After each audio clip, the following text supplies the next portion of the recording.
একটা সময় ছিল ওনারা দুজনে এক থালাতেই খেত, এক থালাতে এক জায়গায় ওঠা বসা করতো। বর্তমানে ওনাদের কিসে কি হয়েছে। তবে এই কথাই বলবো আমি তোহা সিদ্দিক সাহেবকে, উনি যে বাস্তব কথাগুলো তুলে ধরছেন এটাই সব থেকে মানে ভালো জিনিস। ওনাকে ধন্যবাদ জানাই যে উনি বাস্তব কথাটা ভাঙড়ের মাটিতে যেগুলো ঘটেছে তার জন্য তুলে ধরছেন। এবং মানে এই মতো অবস্থায় তো মমতা ব্যানার্জিকেও উনি ফোনে কথা বলেছেন, যেটা শুনতে পাচ্ছি আপনাদের মিডিয়াদের মাধ্যমে, যে শওকত মোল্লা যদি ভাঙড়ে দাঁড়ায় কি ক্যানিংয়ে দাঁড়ায়, যদি তাকে টিকিট দেওয়া হয় অনেক মায়ের কোল খালি হবে। ওরা উনি বুঝতে পারছেন হাড়ে হাড়ে যে ভাঙড়ে আবার সেই 2023 ঘুরিয়ে আনতে চাইছে। তবে ভাঙড়ের জনগণ, আপামর জনগণ সবাই জানে যে এই 2023-এ কারা এই ঘটনা ঘটিয়েছিল সেটা মানুষ আস্তে আস্তে বুঝতে পারছে।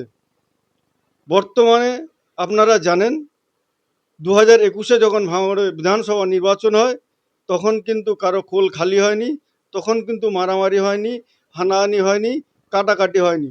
যখন থেকে শওকত মোল্লা সাহেবকে ভাঙড়ের দায়িত্ব দেওয়া হয়েছে, ভাঙড়ের অবজারভার করা হয়েছে, 2023-এ আপনারা দেখেছেন শওকত মোল্লার নেতৃত্বে ভাঙড়ে কিভাবে বাইরের থেকে লোক এনে বোম গুলি দিয়ে ভাঙড়ের কতগুলো মানুষের প্রাণ কেড়ে নিয়েছে। তার সাথে সাথে আপনারা দেখেছেন 2023-এর পরে তাদেরই দলের এক অনিষ্ট কর্মী রাজ্জাক খান কীভাবে খুন হলো, তাদের দলে লেগেই খুন করেছে। ভাঙড়ের মানুষের থেকে পরিষ্কার যে কারা ভাঙড়ের প্রাণ নিতে চাইছে, কারা ভাঙড়ের জনগণকে এইভাবে মানে মার্ডার করতে চাইছে, ভাঙড়ের জনগণ বুঝে গেছে। তারপরে উনি একটা মিছিল থেকে, একটা মিটিং থেকে বলেছেন যে আমার আর যদি আরও 5টা শহীদ হবে আমার ভাঙড় চাই। এর থেকে কি বোঝা যায় লাশের রাজনীতি কারা করছে? এই তৃণমূল করছে।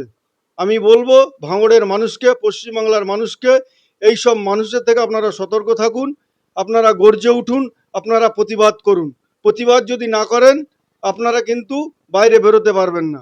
আপনাদেরকে প্রতিবাদ করতে হবে, অন্যায়ের প্রতিবাদ করতে হবে। অন্যায়ের প্রতিবাদ না করলে আপনারা বাইরে বেরোতে পারবেন না। এরপরে কি হবে সে আর বলা যাবে না। আপনারা যে কথা বলার অধিকার ফিরে পেয়েছেন, এই কথা বলার অধিকারটুকু আপনারা আপনাদের ধরে রাখুন। আপনারা জানেন বিগত 10 বছর মানুষ কিন্তু ভোট দিতে পারেনি ভাঙড়ে, বাইরে বেরোতে পারেনি, তারা আবার বড় বড় কথা বলে। সব তোহা সিদ্দিক সাহেব উনি সমাবেশ করবেন কি করবেন ওটা ওনার ব্যক্তিগত ব্যাপার।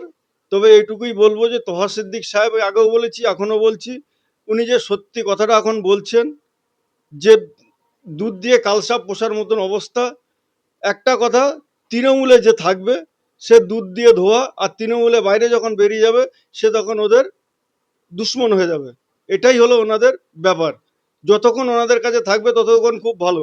এই শুভেন্দু, এই অর্জুন সিং, এই তোমার বাবুল সুপ্রিয়, বলুন তো, এনারা যখন তৃণমূলে ছিল তখন খুব ভালো ছিল, যখন বিজেপিতে চলে গেল তখন খুব খারাপ হয়ে গেল। এই তো ওনাদের ব্যাপার। ওনাদের দলের যে থাকবে, দলের হয়ে যে কথা বলবে, সে ওনাদের কাছে খুব প্রিয় জিনিস। আর যখন ওনাদের কাছ থেকে বেরিয়ে যাবে, যখন অন্যায়ের প্রতিবাদ করবে, তখন ওনাদের কাছে খারাপ হয়ে যাবে।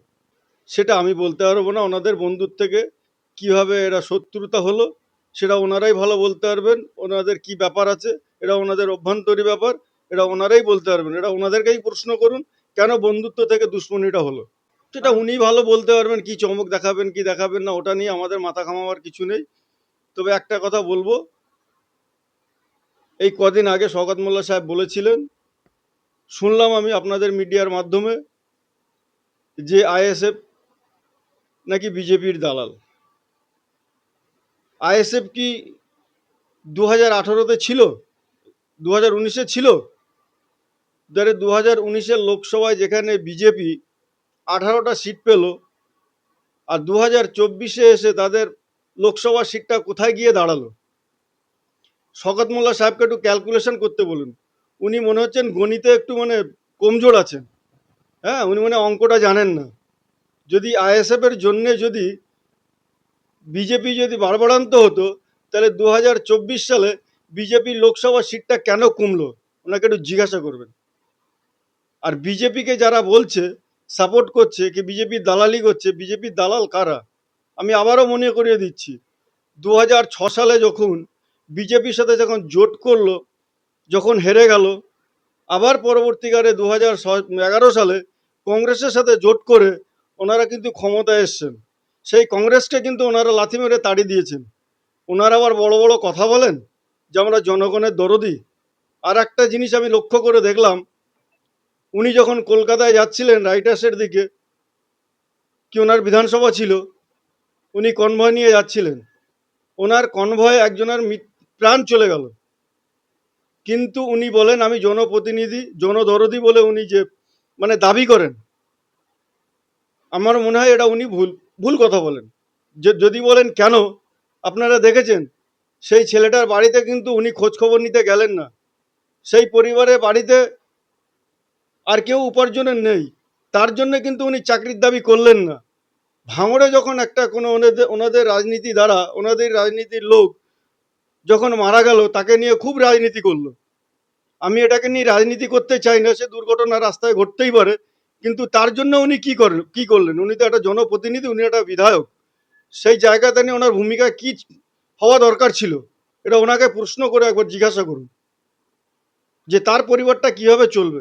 তার পরিবারে উপার্জনের লোকটা চলে গেল, তাহলে আপনি তো বলতে পারতেন, মমতা ব্যানার্জিকে তো অনুরোধ করতে পারতেন যে ওই পরিবারের একজনকে চাকরি দেওয়া হোক।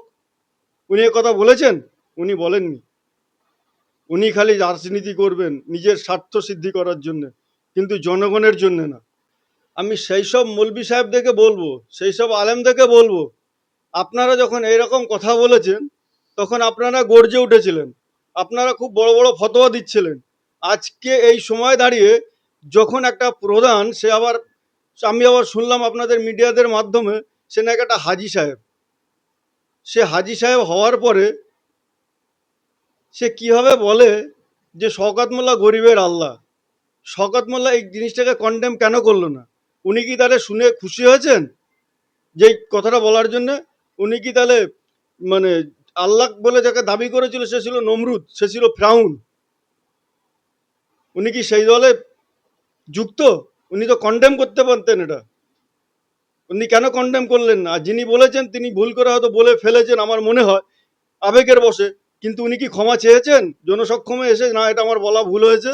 তাহলে ওনাকে বলুন, যে মিডিয়া ওনার কাছ থেকে এই প্রশ্ন করেছিল, যখন উনি উত্তর দিয়েছিলেন সেই মিডিয়ার মোবাইলটা এনে চেক করা হোক, চেক করা হোক, তাহলে জিনিসটা ক্লিয়ার হয়ে যাবে উনি সত্যি কথা বলছেন না মিথ্যে কথা বলছেন। এখন এই আলেম ওলামারা কোথায়? এখন কেন তারা মুখ খুলছেন না? যখন আব্বাস সিদ্দিকী কিছু বলে তখন তারা রাস্তাঘাটে নেমে পড়েন, তখন বড় বড় ফতোয়া দেন। এখন কেন ফতোয়া দিতে পারছেন না? এখন কেন ভয় পাচ্ছেন? না ৩,০০০ টাকা বিক্রি হয়ে গেছেন? সত্যি কথাটা বলতে কি কষ্ট হয়? সত্যি কথা বলুন না। হাদিস কোরআন কি বলছে? আপনি সত্যি কথা বলুন, সত্যির জয় হয়। আপনারা কেন মিথ্যার আশ্রয় নিয়ে ভয় পাচ্ছেন? আমি আপামর জনগণ, পশ্চিমবাংলার জনগণকে বলবো, এইসব বক্তব্য শোনার পরেও আপনারা চুপ করে থাকবেন না, এর যোগ্য জবাব দিন। কেন এরপরে আস্তে আস্তে এরা আরও বেড়ে যাবে। আজকে ধর্ম নিয়ে এরা রাজনীতি করছে, আমি বলবো যারা ধর্ম নিয়ে রাজনীতি করছেন এগুলো বন্ধ করুন। ধর্ম নিয়ে রাজনীতি করবেন না, রাজনীতি করার দরকার হলে খালি রাজনীতি করুন, মানুষের স্বার্থে রাজনীতি করুন, এই খুন খারাপ রাজনীতি করবেন না। আর এই কথা বলবেন না যে 5টা চলে গেল আমার ভাঙড় দরকার। আমরা বলছি এই 5টার দরকার নেই, আমাদের ভাঙড় দরকার নেই। আপনি আর আপনারা আসুন, আমরা বসি, শান্তিপ্রিয়ভাবে আলোচনা করে কীভাবে জনগণ তার নিজের ভোট নিতে দিতে পারে সেই ব্যবস্থা আমরা করি। আমার নাম মোহাম্মদ মুর্তাজা।